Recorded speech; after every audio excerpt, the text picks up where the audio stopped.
नमस्कार मित्रों, रामायण काल में रावण के पास सोने की लंका थी जिसकी सुंदरता देखते ही बनती थी।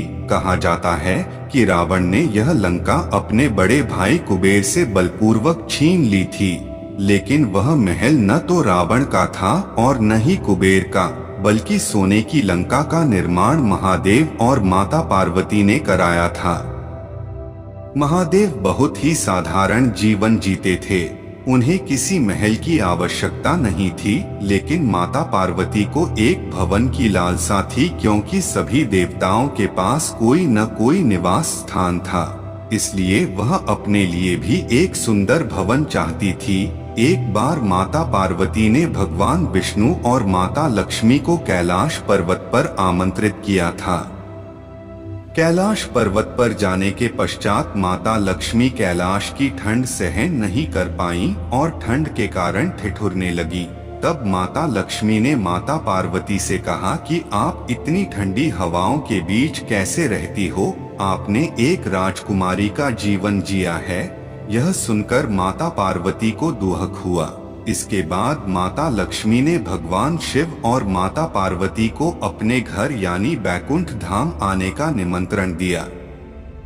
कुछ दिनों के बाद माता लक्ष्मी के निमंत्रण पर भगवान शिव और माता पार्वती कैलाश से बैकुंठ धाम पहुँचे। बैकुंठ धाम के वैभव और ऐश्वर्य को देखकर पार्वती के मन में ऐसा महल बनाने की इच्छा जागृत हुई। जब माता पार्वती बैकुंठ धाम से कैलाश पर्वत वापस आई तो उन्होंने भगवान शिव से एक महल बनाने के लिए कहा। पहले तो भगवान शिव ने माता पार्वती को बहुत समझाने की कोशिश की, लेकिन जब वह नहीं मानी तो भगवान शिव ने महल के निर्माण का कार्य देव शिल्पी विश्वकर्मा को सौंप दिया। इसके बाद विश्वकर्मा जी ने लंका में सोने का महल तैयार किया। विश्वकर्मा ने एक ऐसा महल बनाया जो बहुत भव्य और आलीशान था। इस महल को देखने के लिए देवी देवता भी अपने अपने लोक से आए थे। अपने नए घर के निर्माण से माता पार्वती बहुत प्रसन्न हुई और उन्होंने सभी देवी देवताओं और ऋषि मुनियों को स्वर्ण महल में श्रद्धा पूर्वक स्वागत किया। रावण के पिता ऋषि विश्रवा, जो अत्यंत विद्वान थे, इन्हीं को सोने के महल की वस्तु की पूजा करने के लिए बुलाया गया था। सभी देवी देवता सोने के महल को देखने आए थे और इस महल को देखकर ऋषि विश्रवा के मन में लालच पैदा हो गया। ऋषि विश्रवा ने महल की भौतिक प्रतिष्ठा की पूजा की। पूजा करने के बाद शिवजी ने ऋषि विश्रवा से उनकी दक्षिणा पूछी तो ऋषि विश्रवा ने दक्षिणा में इसी सोने की महल की मांग रख दी। पहले तो महादेव जी सोच में पड़ गए, लेकिन कोई ऋषि उनके दरवाजे से खाली हाथ ना जाए, यह सोचकर महादेव ने विश्रवा को सोने की लंका दान में दे दी। विश्रवा के इस दुस्साहस पर पार्वती जी बहुत क्रोधित हुई। उन्होंने क्रोधित होकर ऋषि विश्रवा को श्राप दिया कि तुमने महादेव की सरलता का गलत प्रयोग करके मेरे प्रिय महल को हड़प लिया। मेरे हृदय में क्रोध की अग्नि जल रही है।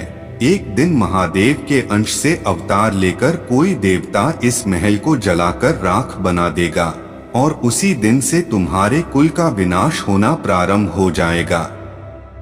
कथा श्रुति के अनुसार विश्रवा के मृत्यु के उपरांत उनके ज्येष्ठ पुत्र कुबेर को सोने की लंका मिली, लेकिन रावण ने अपने बड़े भाई कुबेर को लंका से खदेड़ दिया और लंका पर कब्जा कर लिया। माता पार्वती के श्राप के कारण शिवजी का अवतार लेकर हनुमान जी ने अपने पूंछ में आग लगाने के बाद पूरी लंका को जलाकर राख कर दिया और उसके बाद प्रभु राम और लक्ष्मण के द्वारा विश्रवा के पुत्र रावण, कुंभकर्ण और पूरा परिवार का विनाश हो गया।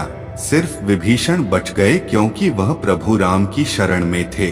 मेरे प्यारे मित्रों, अगर आप सभी को इस YouTube वीडियो में मेरे द्वारा बताई गई बातें अच्छी और सच्ची लगी हो तो कृपया मेरे इस वीडियो को लाइक करें और कमेंट में जय श्री कृष्णा लिखें और मेरे चैनल धार्मिक भावना को सब्सक्राइब करना ना भूलें। मिलते हैं अगली बार एक नई जानकारी के साथ। तब तक के लिए आप सभी का धन्यवाद। हर हर महादेव।